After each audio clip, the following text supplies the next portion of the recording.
Hi friends, বকেয়া DA আবহে আবারও 12 এপ্রিল কালীঘাট অভিযানের ডাক। কি বিষয় বিস্তারিত এই ভিডিওতে আমরা জানব যে আবারও কালীঘাট অভিযানের ডাক দিয়েছে আন্দোলনকারীরা।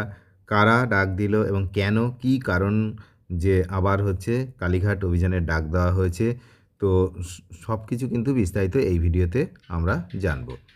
বকেয়া যে মহার্ঘ ভাতা বা ডিএ, সেটা জানেন আপনারা, সেটা আদায়ের যে দাবি, সেই দাবিতে আগামী 12 এপ্রিল পুনরায় বড়সড় আন্দোলনে নামতে চলেছে রাজ্যের যে সরকারি কর্মচারীদের সংগঠন সংগ্রামী যৌথ মঞ্চ, যারা আন্দোলন করে থাকেন আপনারা জানেন। তো সুপ্রিম কোর্টের সাম্প্রতিক নির্দেশের পরেও রাজ্য সরকার বকেয়া মেটানোর ক্ষেত্রে যে টালবাহনা এবং বঞ্চনা করছে, এই অভিযোগ তুলে তারা কালীঘাট চলো কর্মসূচির ডাক দিয়েছে।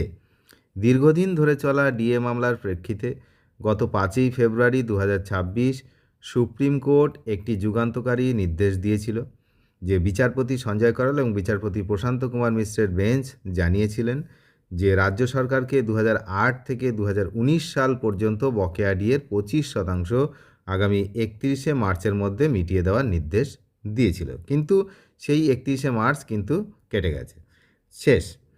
তো এখন এপ্রিল মাস, এই সম্পূর্ণ প্রক্রিয়াটি যে বিষয়টা, সেটা কিন্তু সেগুলোকে তদারকি করার জন্য প্রাক্তন বিচারপতি ইন্দু মালহোত্রার নেতৃত্বে একটি কমিটিও গঠন করে দিয়েছিল শীর্ষ আদালত।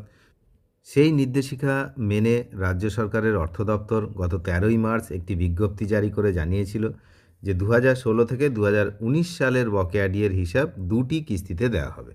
পরবর্তীকালে 28শে মার্চ সেই নির্দেশিকা আংশিক সংশোধন করে জানানো হয় 2016 থেকে 2019 পর্বের বকেয়া 2টি কিস্তির বদলে একটি কিস্তিতেই 31শে মার্চের মধ্যে মিটিয়ে দেওয়া হবে। তো উল্লেখযোগ্য বিষয় হচ্ছে, ফেব্রুয়ারির অন্তর্বর্তী যে বাজেট ছিল সেখানে 4% বৃদ্ধির পর এপ্রিল থেকে ডিএর হার 22%, যেখানে কেন্দ্রীয় সরকারি কর্মচারীদের প্রাপ্ত ডিএ এই মুহূর্তে 58%-এরও বেশি।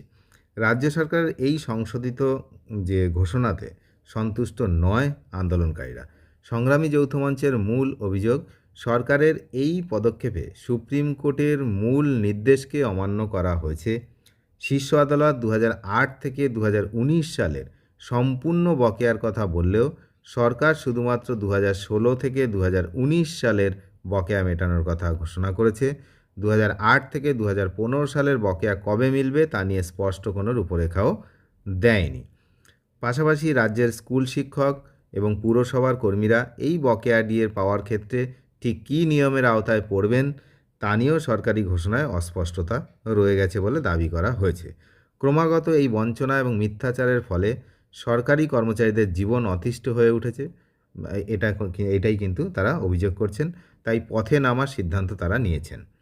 সংগ্রামী যৌথ মঞ্চ রাজ্যের সমস্ত স্তরের মানুষকে একটি মুক্ত মঞ্চ বা ওপেন প্ল্যাটফর্মে এসে এই প্রতিবাদে সামিল হওয়ার আহ্বান জানিয়েছে।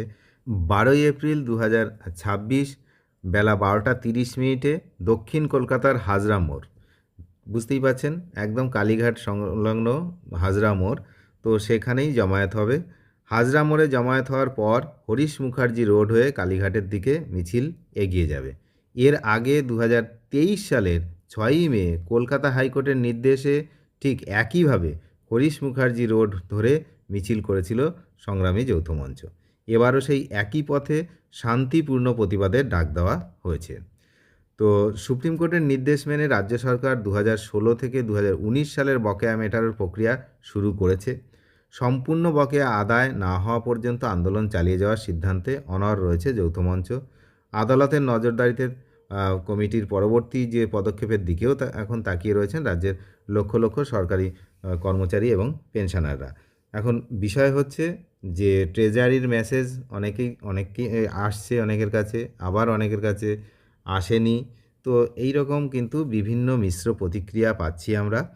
তো সবাই টাকা 31শে মার্চ তো চলে গেছে, কবেকার মধ্যে পায় সেদিকে আমরা নজর রাখছি, এবং এই আগামী 12ই এপ্রিল কী হয় সেদিকেও আমরা নজর রাখছি। আপনারাও নজর রাখুন। চ্যানেলে যারা নতুন তারা নিয়মিত আপডেট পেতে অবশ্যই চ্যানেলটিকে সাবস্ক্রাইব করে সঙ্গে থাকবেন। ধন্যবাদ।